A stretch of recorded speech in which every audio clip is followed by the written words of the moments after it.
وافتح علينا أبواب رحمتك وعلمنا أسرار حكمتك يا رب العالمين. رب اشرح لنا صدرنا وأصلحنا من لساننا لنا.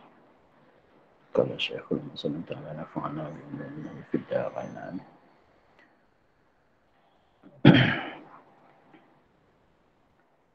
Sekarang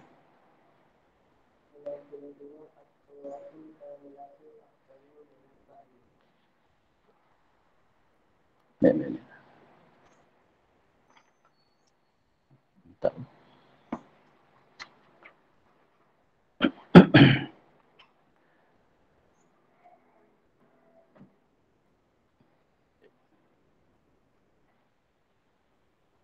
Yang ke-92 As-Suratul Kamilatu Afdalu minal ba'di. As-Suratul Kamilatu, satu surah yang sempurna, afdalu minal ba'di, lebih afdal daripada setengah surah. Maksudnya kita baca satu surah yang sempurna mulai daripada awal sampai akhir, itu lebih afdal daripada kita baca setengah surah. Jadi maknanya setengah surah tu ialah tak sampai satu surah. Kita pilih baca 2-3 ayat masalah.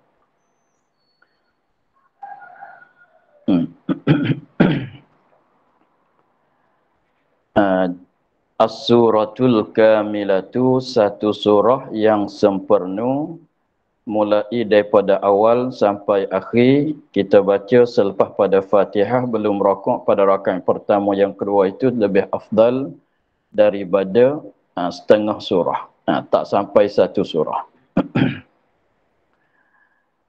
Maka ini terpulang kepada khilaf yang kemarin bahawasanya yang mana afdal. Maka setengah katanya satu surah yang sepenuh, kalau lebih panjang daripada ayat-ayat itu, maka satu surah yang sepenuh itu lebih afdal.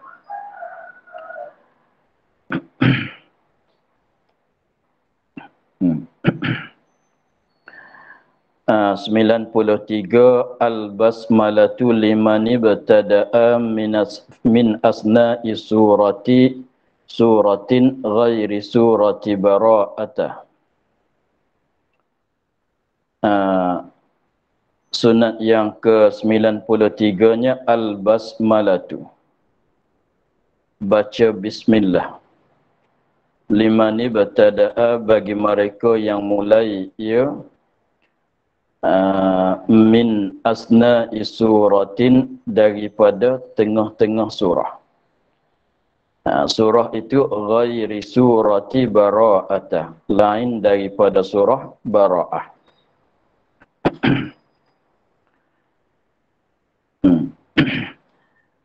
Jadi apabila kita nak baca surah, apabila kita nak baca surah mulai di awal tu memanglah setiap surah tu lain pada surah Bara'ah. Disunatkan kita mulai dengan Bismillahirrahmanirrahim. Tetapi di sini maksudnya kalau kita nak baca ayat selepas pada Fatihah itu tidak dimulai daripada awal surah, maka disunatkan baca bismillah. Disunatkan baca bismillah. Bukan, jadi maksudnya baca bismillah belum pada nak baca ayat, nak baca surah itu disunat semata. Tetapi syaratnya lain daripada surah Al-Bara'ah. Jadi kalau kita nak baca tu, nak mulai daripada awal surah pun kita mulai bismillah. Kalau kita mulai di tengah-tengah surah sekalipun, disunatkan bismillah belum tu juga. Tapi lain daripada surah Al-Bara'ah. Gitu. Tetapi masalah di sini tu ada khilaf. Ada khilaf setengah, dia katanya kalau kita nak mulai baca tu mulai di awal surah, maka kita baca bismillah. Tetapi kalau kita mulai di tengah surah, tak payah kita baca bismillah, terus baca ayat tu. Ada juga pendapat kata gitu.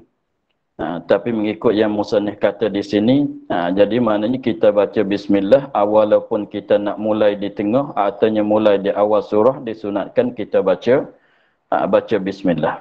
Jadi maknanya, selepas pada Fatihah itu nak baca ayat, nak baca surah sempurna, nak mulai daripada awal ayat, awal surah atau mulai di tengah-tengah surah, maka sunat kita baca bismillah semata-mata. Jadi kalau nak mulai di awal surah itu tak ada khilaf, katanya sunat baca bismillah. Maka kalau nak mulai di tengah ayat, tengah surah tu, maka mengikut musannif tu dia katanya sunat baca bismillah juga. Tetapi itu lain daripada surah Al-Bara'ah. Dengan maknanya kalau kita nak mulai baca surah Bara'ah, tak sunat bismillah. Tak sunat baca bismillah.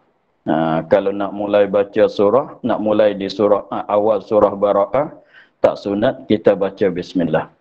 Adapun apabila kita mulai di tengah-tengah surah Bara'ah, situ ada khilaf juga. Setengah kata sunat, setengah katanya tak sunat. Kalau kita mulai baca ayat di tengah-tengah, tak kira di tengah tu maknanya lain daripada ayat yang pertama. Kita mulai di ayat yang kedua ke masalah, atau di tengah-tengah atau di hujung-hujung ke masalah pada surah Bara'ah, maka khilaf di antara ulama, kata setengahnya sunat kita baca bismillah, setengah katanya tak sunat. Jadi masalah di luar semayang pun sama apabila kita mulai baca surah Al-Bara'ah. Masalah apabila kita baca surah Bara'ah tu, kalau kita mula di awal, itu tidak ada khilaf bahwasanya tak sunat bismillah. Kalau kita baca di awal. Itu tak kira di dalam sembahyang ke di luar sembahyang. Kalau kita mulai daripada ayat yang pertama pada surah Al-Bara'ah, maka tak sunat baca bismillah. Itu ittifaq. Tetapi kalau kita mulai dalam sembahyang ke atau di luar sembahyang, di tengah-tengah surah Al-Bara'ah, itu ada khilaf. Setengah katanya tak sunat juga. Tak sunat juga. Jadi mula di awal, mula di tengah, tak sunat baca bismillah. Tapi setengah dia katanya kalau kita mulai di tengah pada surah Bara'ah, maka sunat baca bismillah juga. Itu ada khilaf lah. Di antara Ibn Hajar, di antara Imam Ramli itu ada khilaf. Itu pada masalah surah Al-Bara'ah.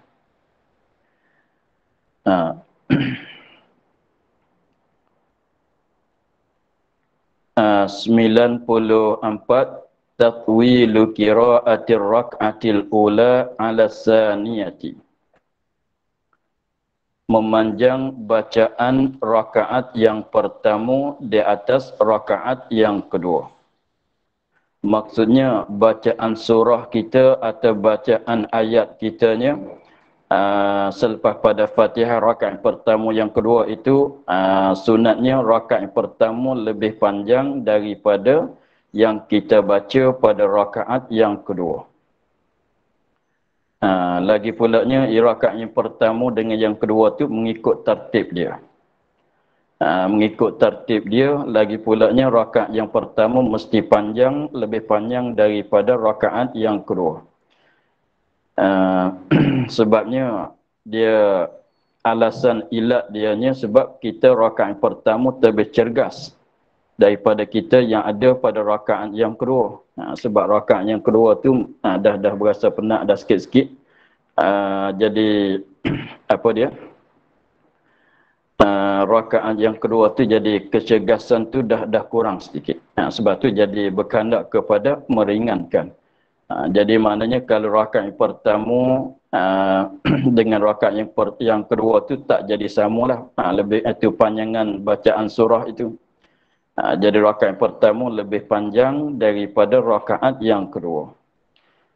Kemudian itu adalah sunat. Jadi kita pilihannya begitu. Pilih baca surah atau ayat-ayat pada rakaat yang pertama menjadi lebih panjang daripada yang kita baca pada rakaat yang kedua. Tapi nak nak lebih panjang sakat mana tu, tengok pada 95. Antakuna qira'atul rak'atis saniyati, bahawa adalah bacaan, yakni bacaan surah, bacaan ayat pada rakaat yang kedua, nisfa qira'atil ula, separuh bacaan rakaat yang pertama. Au aqalla, atanya lebih sedikit, au aqalla atau lebih sedikit, minha min qiraatil ula, lebih sedikit daripada bacaan yang pertama. Jadi maknanya yang 95 tu kata rakaat yang kedua tu pendek daripada rakaat yang pertama. Sakat mana nak pendek dia tu, kita kiranya boleh separuh. Boleh separuh. Kalau kira dengan masa, contohnya kalau rakaat pertama kita baca 1 minit, mana rakaat yang kedua tu baca setengah minit. Tu kalau kira dengan masa. Jadi kira lebih kurang gitulah. Artinya kira kata lebih sikit daripada nisfu, separuh bagi rakaat yang pertama. Jadi pendek katanya, naknya jadi rakaat yang pertama tu lebih panjang daripada rakaat yang kedua, itu satu sunat. Dan rakaat yang kedua tu separuh atau lebih kurang daripada separuh, tak sampai separuh bagi rakaat yang pertama yang kita baca pada rakaat yang kedua. Itu sunat satu sunat yang lain pula.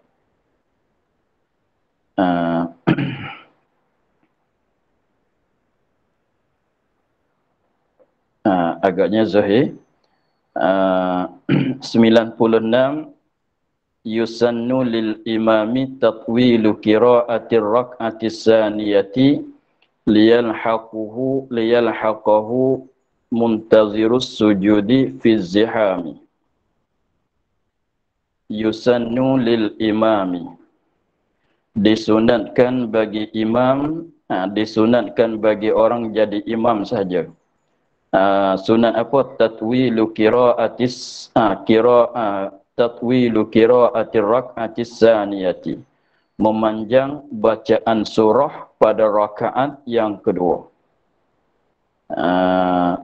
Jadi ini seolah kata diistisnakan daripada tadi. Tadi itu katanya rakaat yang kedua mesti pendek daripada rakaat yang pertama. Tetapi kalau rupanya begini, maka sunatnya memanjangkan juga rakaat yang kedua. Bila? Liyalhaqahu, supaya dapat menghubungi akan imam, muntazirus sujudi, oleh makmum yang menunggu akan sujud. Fiz zihami, pada masalah zahmah, pada masalah sesak. Jadi masalahnya tempat sembahyang itu orang ramai.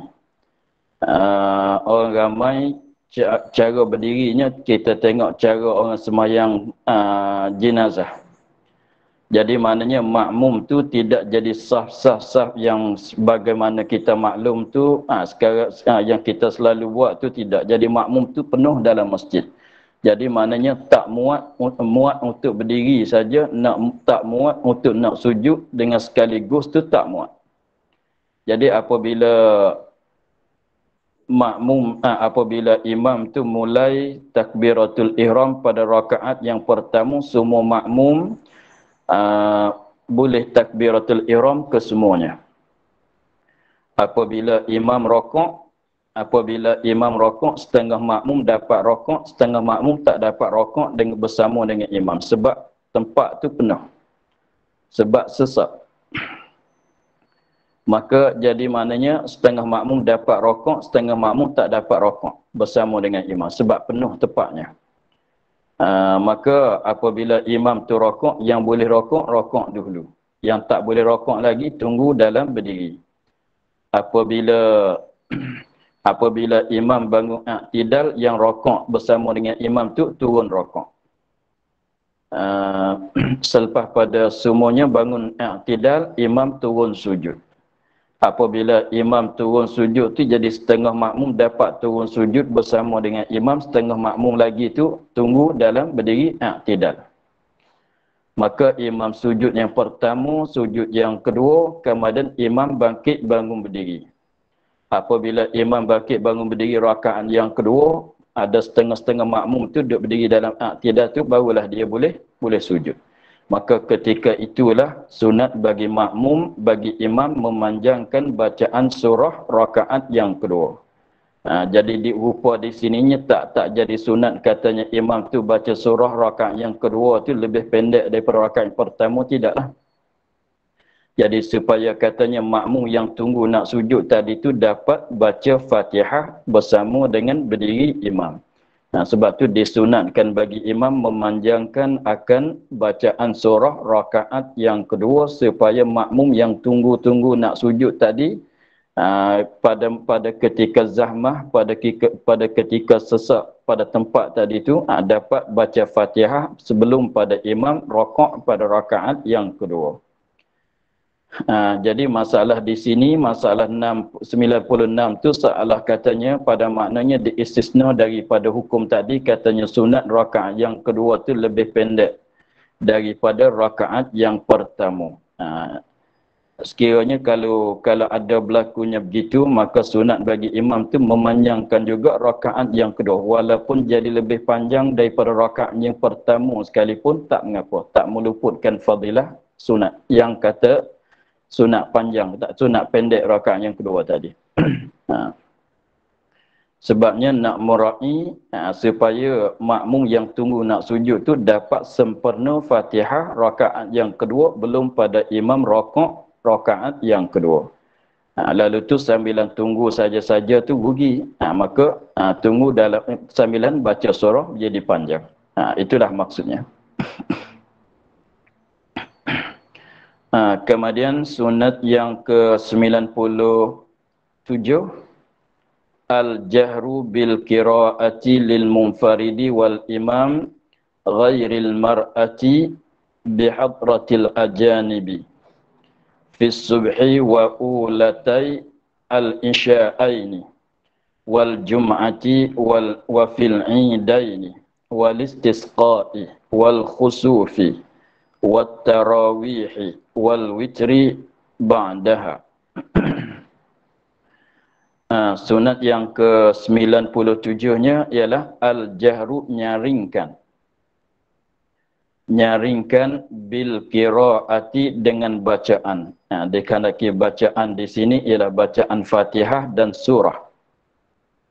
Bil qiraati melekapi kedua. Qiraah dengan bacaan, yakni bacaan Fatihah dan surah. Bukan Fatihah saja, bukan surah saja, bukan kedua-dua. Menyaringkan dengan bacaan. Yakni bacaan Fatihah dan surah. Sekali dengan amin lah. Jadi kira tu amin pun sama jugalah, mengucap amin pun sama juga. Sunat untuk siapa? Lil munfaridi, bagi orang yang sembahyang seorang diri, tak jadi imam, tak jadi makmum. Al-munfaridi maknanya tak jadi imam, tak jadi makmum, sembahyang seorang diri. Sunat nyaring juga. Wal imami, dan imam. Dan untuk orang yang jadi imam, sunatkan nyaringkan juga bacaan surah dia, bacaan Fatihah dia. Tapi ghairil mar'ati, lain daripada orang perempuan. Bihadratil ajanibi, di hadapan orang lelaki yang ajanib, bukan mahram. Masalah orang perempuan tu nanti tengok lagi akan datang. Kalau orang perempuan ada orang yang ajanib, orang lelaki yang bukan mahram, bukan suami, maka tak sunat mereka menyaringkan bacaan. Tetapi kalau orang perempuan yang ada bersama dengan perempuan itu suaminya, artinya apa dia? Orang mahram dia, ada bapa dia, ada adik dia, abang dia, bapa saudara dia, orang yang haram nikah dengan dia tu. Itu lainlah hukumnya. Adapun masalah di sini tu orang perempuan ada bersama dengan dia, ada kat kawasan dia tu lah. Walaupun tidak di depan, ada sebelah belakang dia, sebelah tepi dia, ada kawasan dia lah. Pada tempat-tempat tu ada orang lelaki yang ajanib, maka tak sunat dia menyaringkan. Al-jahru menyaring tu di mana? Fis subhi, pada sembahyang subuh. Memanglah semualah sebab subuh tu 2 rakaat. Wa ulatai al-isya'aini, dan 2 rakaat bagi 2 isya'. Isya'aini 2 sembahyang isya', ialah maghrib dan isya'. Dia panggil namanya begitu. Maghrib dan isya' dia nak panggil sekaligus, panggil dengan kata 2 isya'. Jadi sembahyang isya' tu pun sembahyang isya' lah. Kalau maghrib pun ada panggil isya' juga. Maknanya 2 rakaat yang pertama bagi maghrib dan isya'. Maksudnya begitu. 2 rakaat yang pertama bagi sembahyang maghrib dan sembahyang isya'. Itu tempat dinyaringkan. Wal jum'ati, dan Jumaat. Wa fil idaini, dan pada 2 sembahyang raya. Maklum. Wal istisqa'i, dan sembahyang sunat istisqa'. Minta hujan. Wal khusufi, dan sunat gerhana. Ini masuk kedua ni, gerhana bulan dan gerhana matahari. Gerhana bulan, gerhana matahari sunat. Tak kira sembahyang seorang diri ke atau dia jadi imam, sunatkan nyaringkan juga. Walaupun sembahyang tu gerhana matahari, maknanya waktu siang lah. Wat tarawihi, dan sembahyang tarawih. Jadi imam atas sembahyang seorang diri, sunat menyaringkan. Wal witri ba'daha ba'da tarawih. Dan sembahyang witir kemudian daripada sembahyang tarawih. Itulah semuanya bilangan-bilangan sembahyang, jenis-jenis sembahyang yang disunatkan nyaring pada bacaan. Yang lain pada tu tidak ada. Lain daripada sembahyang yang disebut, lain pada subuh, lain pada maghrib dan isya, lain pada Jumaat, lain pada raya, lain pada sunat minta hujan, lain pada gerhana, lain pada tarawih, dan lain pada witir selepas pada tarawih. Maka sunat bacaan dengan secara lahan ke semuanya. Masalah witir tu pun kalau tidak lepas pada tarawih. Kalau sembahyang witir, kalau bukan witir Ramadan selepas pada tarawih itu, maka tak sunatkan nyaring juga. Jadi sembahyang witir yang sunat nyaringnya ialah sembahyang witir yang ada selepas pada, yang disembahyangkan selepas pada tarawih bulan Ramadan saja. Jadi maknanya kalau kita sembahyang witir biasa-biasanya, bukan selepas pada tarawih itu, sunat kita lahankan pada bacaan. Begitu. Jadi beberapa tempat yang sunat tu, satunya subuh, yang keduanya maghrib isya, 3 Jumaat, 4 2 raya, 6 istisqa, 7 khusuf, 8 tarawih, 9 witir ba'da tarawih, 10 ke semua. Itulah bilangan-bilangan jenis sembahyang yang disunatkan nyaring bacaan bagi orang sembahyang seorang diri dan orang yang jadi imam.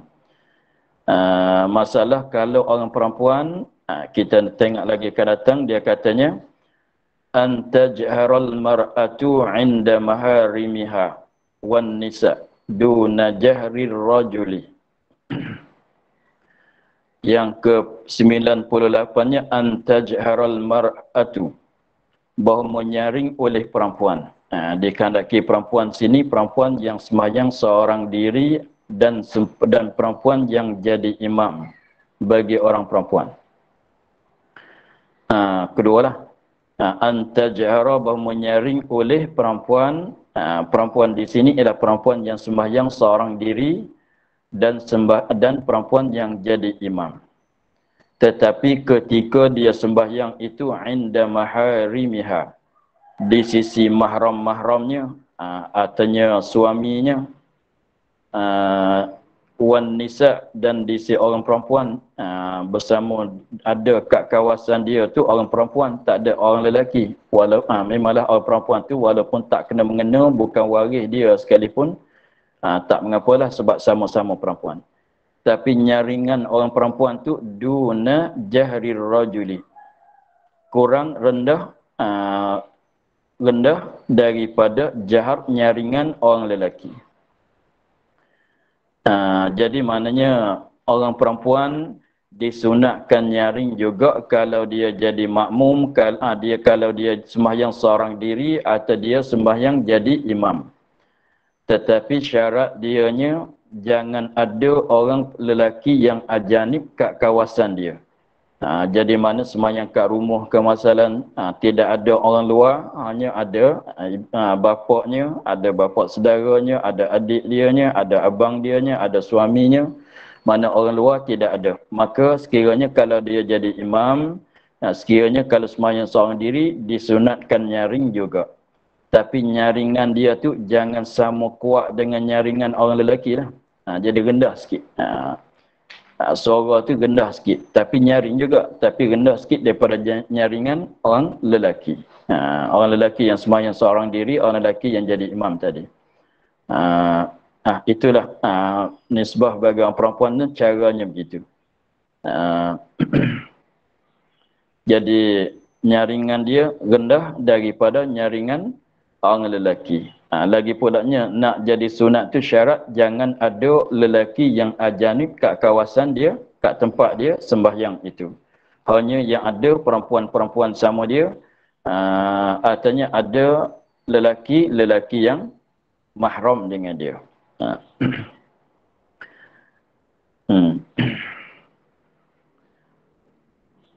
99 al-israru fi baqis salawati, melahankan bacaan. Al-israr melahankan, yakni melahankan akan bacaan surah dan Fatihah fi baqis salawati, pada yang baki daripada sembahyang, pada yang tinggal lagi daripada sembahyang. Jadi sembahyang yang lain daripada sembahyang yang disebut tadi, disunatkan bacaannya nyaring ke semuanya. Dia lahan ke semuanya. Lain pada subuh, lain pada maghrib isya, lain daripada Jumaat, lain pada dua raya, lain pada istisqa, lain pada kusuf, lain pada tarawih, lain pada witir, kemudian pada tarawih, semuanya disunatkan sembahyang dengan secara israr. Dengan secara lahan. Contohnya kita sembahyang tahajud waktu malam.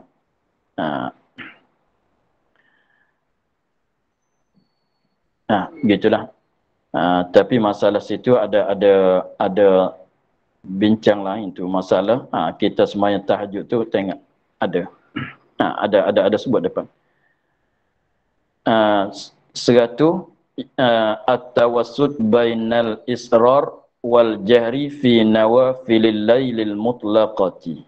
Ini dia. Jadi maknanya yang sunat nyaring tu subuh sembahyang yang disebut tadilah pada 97 tadi. Dan lain pada itu sunatkan lahan kesemuanya. Melainkan pada masalah kita sembahyang sunat mutlak pada waktu malam.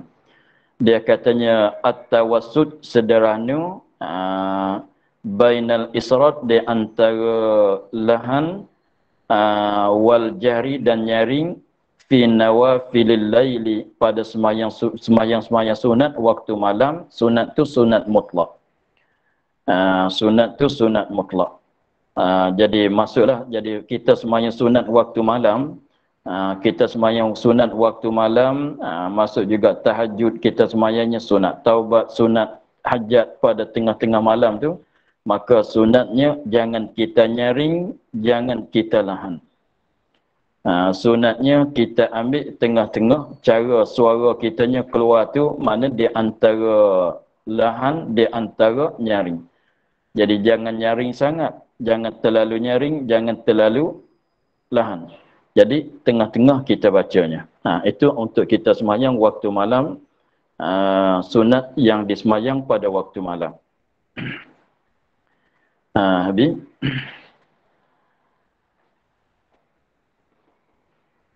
Yang ke-101 al-qiyamu fin nafilati, berdiri pada masa ketika sembahyang sunat.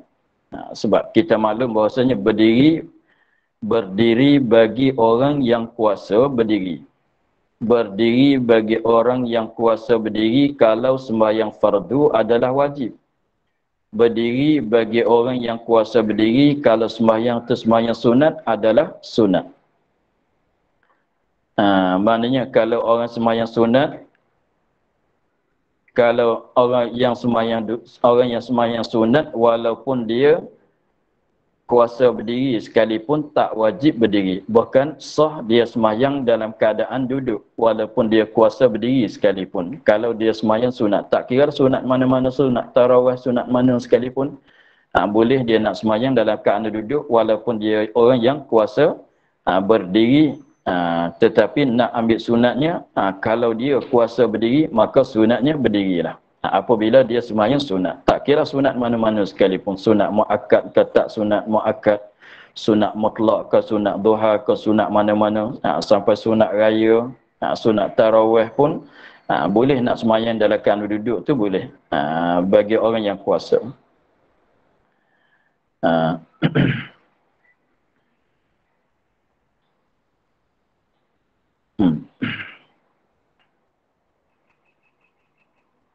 Adapun kalau sembahyang sunat tetapi dia tak kuasa berdiri lalu tu dia duduk,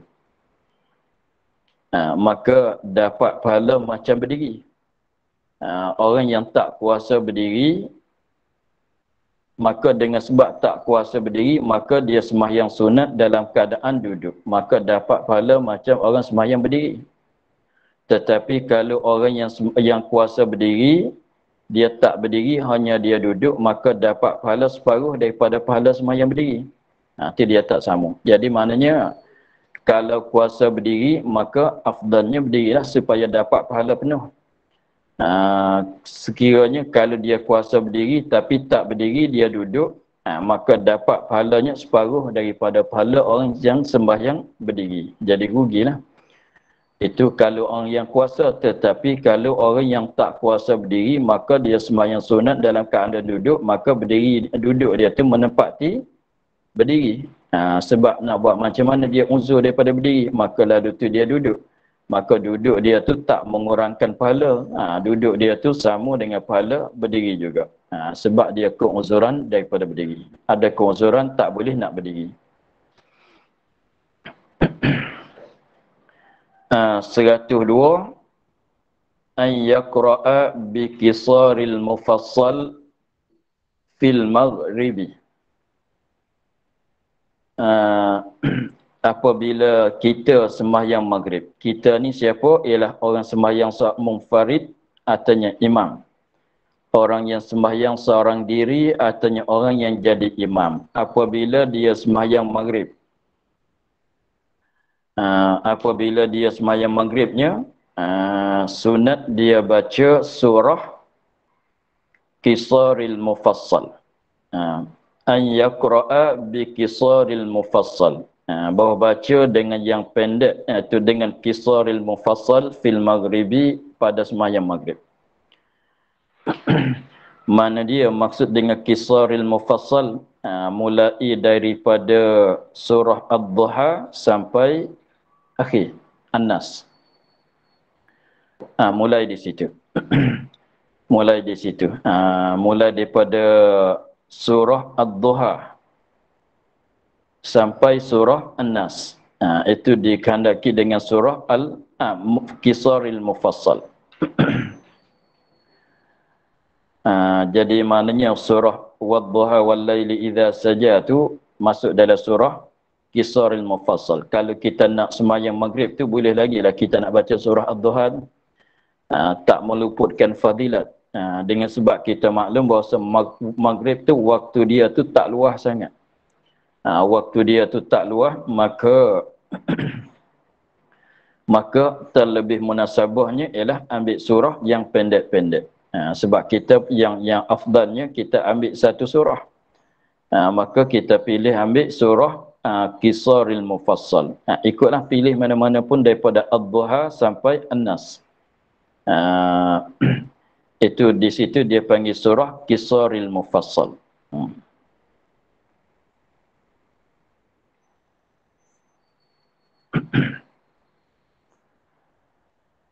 Itulah caranya. Lebih-lebih laginya orang jadi imam tu nak kena tahu jugalah yang mana afdal. Apabila sembahyang maghrib tu jangan ambil yang panjang. Hanya nak baca tu dalam kawasan itulah. Mulai pada ad-duha sampai An-Nas. Pilih ambil lah surah mana-mana tapi mengikut tertib. Mengikut tertib. Hmm. 103 an yaqra'al munfaridu wa imamu mahsurin radu bitatwili bitiwalil mufassal fi subhi wa zuhri. An yaqra'al munfaridu, bahawa baca oleh orang yang sembahyang seorang diri, tak jadi imam, tak jadi makmum, munfarid. Wa imamu mahsurin, dan imam bagi makmum yang mahsur. Radu, redha mereka itu, setuju mereka itu bitatwili, dengan memanjangkan sembahyang.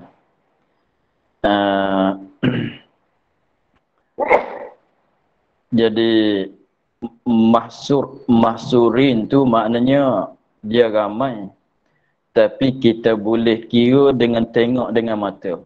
Jadi mana lebih kurang 20, 30, 40 tu, kalau kita tengok dengan mata tu kita dah boleh kira. Tengok dengan mata, tengok lebih kurang 20 orang.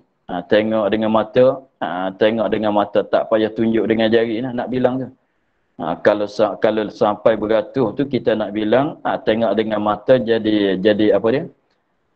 Tak boleh tu jadi bila bilang terlupa, kalau tak ramai sangat senang kita bilang, tengok dengan mata pun dah tahu berapa bilangannya. Itu makmum yang mahsurin.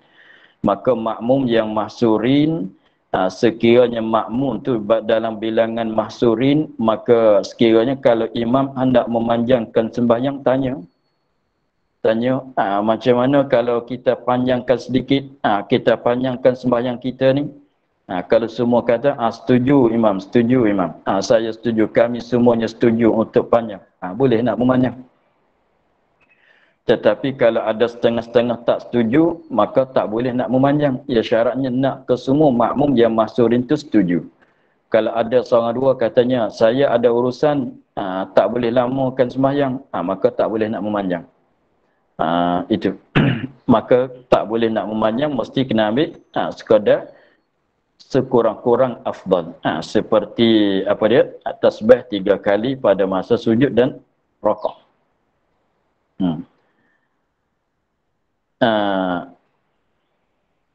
Orang yang sembahyang seorang diri, orang yang jadi makmum, yang jadi imam, yang makmum dia tu mahsurin, yang redha, yang setuju dengan memanjang sembahyang, sunat dia baca mana? Bitiwalil mufassal. Baca dengan surah-surah tiwalil mufassal. Fi subhi, pada sembahyang subuh, wa zuhri, dan sembahyang zuhur.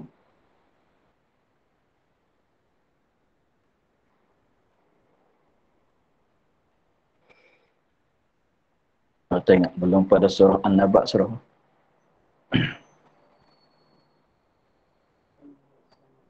Al-Mursalat.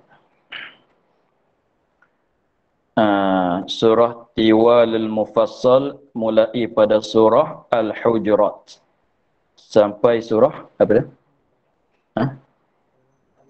Tak, belum pada An-Naba. Al-Mursalat. Mulai daripada surah Al-Hujurat sampai surah Al-Mursalat. Gitu. Dikandaki surah Tiwalil Mufassal, mana surah-surah yang ada di situlah, mulai pada surah Al-Hujurat sampai surah Al-Mursalat. Jadi maknanya surah Al-Hujurat masuk dalam surah Tiwalil Mufassal, dan surah Al-Mursalat masuk dalam surah Tiwalil Mufassal. Itu kalau sembahyang zuhur, itu kalau sembahyang maghrib. Itu kalau sembahyang zuhur dan sembahyang subuh. Masalah sembahyang subuh pada pagi Jumaat itu lain pula. Ini kiranya subuh tu lain daripada subuh pagi Jumaat. Subuh tu kalau lain daripada subuh pagi Jumaat, dan juganya zuhur, tak kira zuhur hari mana-mana, maka sunatnya bagi imam yang makmumnya redha dengan memanjang atau orang sembahyang seorang diri, sunat dia bacalah mana-mana surah daripada surah yang tersebut yang ada di dalam lingkungan Tiwalil Mufassal. Tiwalil Mufassal mulai daripada surah Al-Hujurat. Surah Al-Hujurat sampai surah Al-Mursalat. Bila.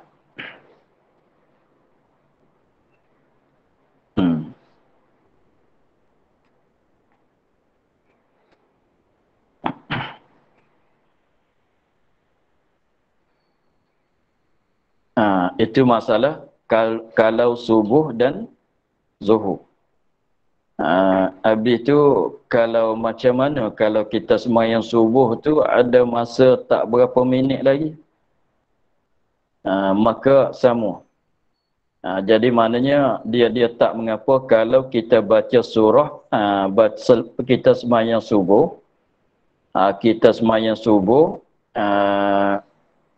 kita baca rakaat yang pertama, rakaat yang kedua surah daripada surah Tiwalil Mufassal.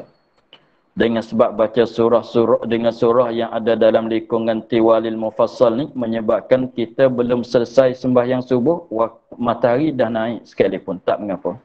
Tak berdosa. Sebab janjinya kita sembahyang, kita takbiratul ihram, sekiranya kalau kita sembahyang subuh dengan secara ringkas, kita dapat selesaikan sembahyang subuh belum pada naik matahari. Sebab subuh tu habis waktu dianya di naik matahari. Walaupun begitu sekalipun, dengan sebab kita panjangkan bacaan surah mengikut ambil daripada surah-surah yang ada dalam lingkungan Tiwalil Mufassal, menyebabkan kita sembahyang apabila naik rakaat yang kedua tu matahari dah naik. Apabila matahari dah naik tu maknanya dah habis waktu subuh, tak jadi maka tak mengapa. Tak berdosa, tak jadi makruh. Sebab kita mulai di awal lagi, kalau kita tak baca surah ni, maknanya kita dapat selesaikan sembahyang subuh belum pada naik matahari. Tapi nak buat macam mana? Kita ambil surah yang mengikut yang disunatkan. Maka dengan sebab kita memanjangkan, pendek katanya dengan sebab kita memanjangkan sembahyang subuh, membawa kepada sembahyang subuh tu belum selesai padahal matahari dah naik, dah habis waktu subuh, maka itu tak mengapa. Sama juga sembahyang lain tu sama. Tapi sembahyang maghrib tu tak boleh jadilah sebab dia sunatnya baca surah yang pendek-pendek. Begitulah. Yang ke-104 an yaqra'al munfaridu wal imamu man marra bi awsatil mufassal fil asri wal isya. An yaqra'a sunat membaca oleh munfarid, orang yang sembahyang seorang diri, wa imamu man marra, dan orang yang jadi imam bagi mereka yang tersebut, mana imam bagi makmum yang mahsurin yang redha dengan memanjang sembahyang. Jadi baca tu bi awsatil mufassal, baca dengan surah-surah yang ada dalam lingkungan awsatil mufassal. Sembahyang mana tu? Fil asri wal isya, pada sembahyang asar dan sembahyang isya. Tiwalil mufassal, apa dia? Awsatil mufassal mulai pada surah An-Naba. Belum pada Ad-Duha apa? Mulai daripada surah An-Naba sampai surah Al-Lail. Itu apa dia? Awsatil mufassal. Awsatil mufassal mulai daripada surah An-Naba sampai Al-Laili. Sampai Al-Lail.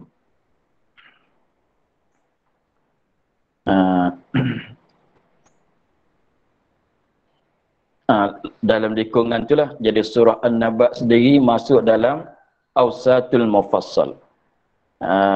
Adapun Ad-Duha tu masuk dalam qisaril mufassal. Kita tengoklah di situ. Mana dia, apa dia lagi surah tu. Jadi maknanya surah An-Naba sendiri dan surah Al-Lail sendiri itu masuk dalam awsatil mufassal. Ha.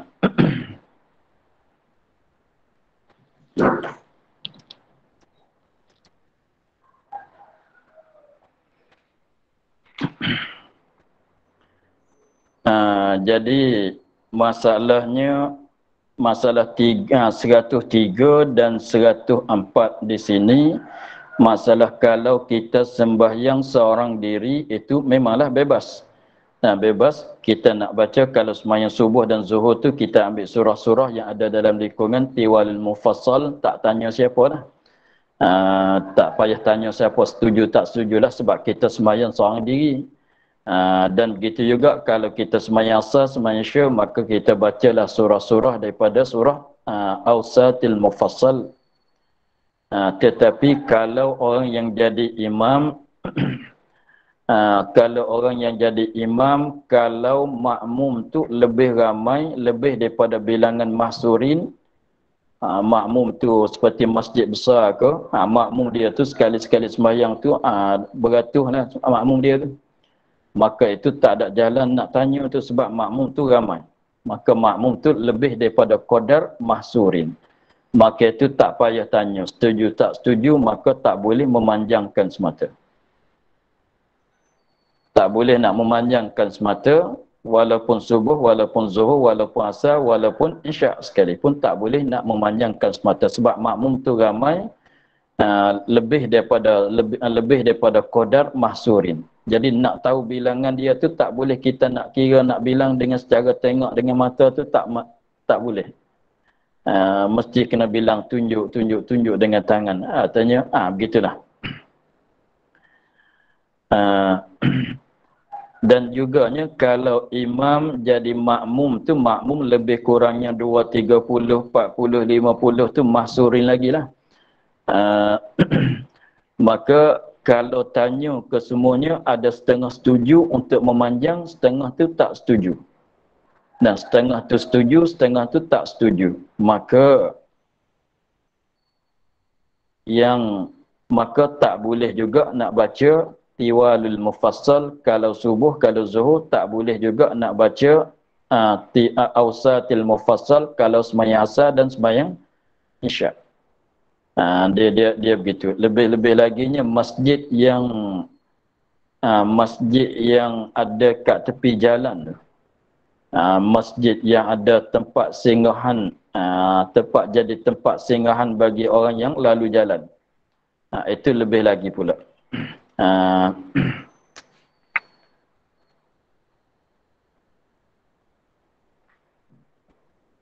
Ya, masalah ni kita kena halusi sikit ya. Jadi masalahnya nak tanya redha tak redha tu.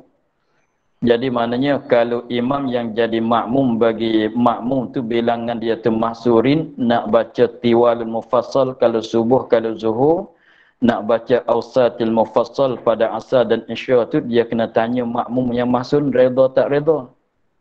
Itu kalau masjid tertutup. Itu kalau masjid tertutup, dengan maknanya masjid di kawasan kita ini hanya orang tempatan saja yang datang sembahyang. Orang luar tidak ada siapa datang sembahyang. Seperti masjid ada kat sebelah dalam masalah, artinya surau ke katalah. Jadi tempat sembahyang di kawasan kita tu orang sini ada sembahyang. Orang luar tak ada. Yang lalu jalan masuk tak ada. Maka itu dia kena tanya kalau makmum tu mahsurin, dia kalau makmum lebih banyak pada mahsurin, pakai tak payah tanya dah. Tak boleh memanjang semata. Lepas tu kalau makmum tu bilangannya mahsurin, dia kena tanya. Dia kena tanya redha tak redha. Kalau ada seorang, ada 2, 3 orang tak redha nak memanjang, maka tak boleh nak memanjang pula. Lagi pulanya kena tengok masjid itu yang kata kena tanya tak tanya tu, kalau masjid untuk orang kawasan ni saja. Jadi sudah sembahyang tutup pintu masjid. Sudah sembahyang, contohnya dalam kawasan yang tertentu ada surau dia, ada masjid dia orang luar tak datang sembahyang. Apabila sudah sembahyang fardu, sudah sembahyang jemaah tu maknanya siapnya boleh kunci pintu masjid lah. Tak ada orang sembahyang. Begitu. Tetapi kalau masjid tu tepi jalan yang jadi tempat singgahan bagi orang lalu jalan, maka itu tak kira dah. Makmum mahsurin, makmum tidak mahsurin, tak payah tanya, tak boleh memanjang semata. Itu tak kira. Kalau masjid yang jadi tempat singgahan bagi orang lalu jalan tu, maka tak kira. Tak kira bilangan mahsurin ke tak mahsurin, tanya reda tak reda, maknanya imam tu tak boleh memanjang semata. Seperti masjid tempat tempat hantian bas, tempat-tempat tempat-tempat yang orang musafir, orang pergi mari datang tu, bersinggah sembahyang tu, masuk sembahyang tu, maka di situ tak boleh memanjang. Tak boleh memanjang walaupun makmum ada 2-3 orang di belakang sekalipun, tak boleh kita sembahyang. Walaupun kita nak tanya setuju ke tak setuju, tak payah tanya. Jadi kata sunat jangan memanjangkan sembahyang. Kalau kita jadi imam pada tempat masjid ke apa dia yang jadi tempat laluan bagi orang lalu jalan. Biasanya mereka nak sembahyang bersinggah di sini. Nak sembahyang bersinggah di sini. Tu di situ. Jadi pendek katanya kena tengok makmum tu mahsurin ke tidak, ramai tak ramai. Lepas tu kalau tak ramai boleh nak tanya reda tak reda, itu kalau masjid tertutup. Masjid tertutup maknanya masjid yang sekadar orang tempatan saja. Orang luar tak ada siapa dia bersinggah sembahyang di sini, tidak ada. Maka itulah. Tapi kalau masjid yang tempat jadi singgahan bagi orang yang lalu jalan, pada adatnya ada, pada kebiasaannya ada orang lalu jalan bersinggah sembahyang. Ada tak ada tu tak kira. Maka tak boleh memanjang semata-mata. Jadi kira kata adat pada hari biasa-biasanya ada orang luar yang lalu jalan bersinggah sembahyang. Walaupun pada ketika kita nak sembahyang tu tak ada orang luar sekalipun, tak boleh memanjangkan juga. Tu ketat sikit. Jadi contohnya masjid kita kat tepi jalan. Biasanya orang lalu jalan tu bersinggah sembahyang. Apabila kita nak sembahyang zuhur, kita nak jadi imam. Kita nak jadi imam. Tengok di belakang tu, orang luar tidak ada. Orang luar tidak ada. Boleh memanjang ke tidak? Nak tanya reda tak payah tanya. Sebab jangan panjang semata. Sebab biasanya ada orang luar bersinggah sembahyang. Sebab walaupun ketika kita nak mulai tu tengok makmum di belakang ada 10 orang. 10 orang tu orang tempatan saja. Orang luar tidak ada. Lepas tu 10 orang tu memanglah makmum yang mahsurin. Kita nak tanya, kita jadi imam nak tanya reda kat setuju ke tak setuju. Kalau saya nak sembahyang, nak baca surah yang tiwalil mufassal, tak payah tanya. Dengan sebab di sini masjid dia ni tempat singgahan. Tak payah tanya, tak boleh nak memanjang. Walaupun tengok di belakang orang luar tu tidak ada sekalipun. Sebab barangkali boleh jadi apabila kita sembahyang, kita mulai takbiratul ihram, tengah-tengah berdiri tu ada orang luar datang, mereka ada sibuk. Dia bersinggah nak sembahyang, barangkalinya ada ibu bapa dia, ada siapa ada sakit, ada ke hospital, ada sibuk dengan maka tak bolehlah gitu. Sebab tu jadi maknanya apabila masjid tu kat tepi jalan biasanya jadi adat orang bersinggah di situ, maka tak ada jalan nak memanjangkan sembahyang. Walaupun makmum tak ramai sekalipun, walaupun makmum yang ada sekarang setuju sekalipun, tak boleh nak memanjang. Sebab meraih kepada tempat jadi tempat singgahan bagi orang lalu jalan. Itu kita kena hati-hati ya. Apabila kita jadi imam. Habis di situ. Kemudian katanya 105 qira'atus suratil matlubati fi ba'dil halati. Wallahu a'lam, alhamdulillahi rabbil alamin. A'udzubillahi minasyaitonir rajim. Bismillahirrahmanirrahim. Alhamdulillahirabbil alamin wassalatu wassalamu ala asyrafil anbiya'i wal mursalin wa ala alihi wa sahbihi ajma'in. اللهم افتح علينا فتوح العارفين ونور قلوبنا من نورك الكريم واجعل عملنا خالصة لوجهك الكريم. اللهم إنا نستودعك ما قرأناه وما حفظناه وما سمعناه فردد علينا واقتهدي إليه. سبحان ربك رب العزة عما يصفون وسلام على المرسلين والحمد لله رب العالمين. Terima kasih Baba. Terima kasih Baba. Assalamualaikum. Terima kasih Baba. Terima kasih Baba. Terima kasih Baba.